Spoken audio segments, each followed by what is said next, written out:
ഇപ്പോൾ എന്തുണ്ടാക്കാം, ഇത് വെച്ച് വലിയ ഗുണമൊന്നും ഇല്ലല്ലോ. ഡിസ്പ്ലേ പോയി, ബട്ടനൊന്നുമില്ല, ബോഡിയും കൊള്ളൂല. ഇതിൽ യൂട്യൂബ് എടുക്കുന്ന കാര്യം തന്നെ സംശയമാണ്. ഈ കണ്ടീഷനിൽ എന്താ ചെയ്യാ? വലിയ എമൗണ്ടൊന്നും കിട്ടൂലടാ.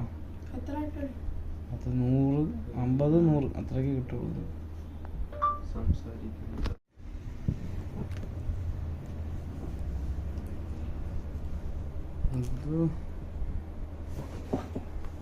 അങ്ങനത്തെ തന്നോട്ട്. ഇത് കുറച്ച് വൃത്തിയുണ്ട്. ഇതൊന്നിനും കൊള്ളൂല. ഇത് മാക്സിമം ഇതൊരു 50 രൂപ, അതിൽ കൂടുതൽ തരാൻ പറ്റൂല.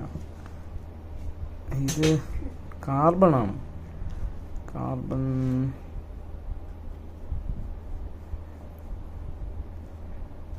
രണ്ടും കൂടെ 250. 2 സെറ്റും കൂടെ 200.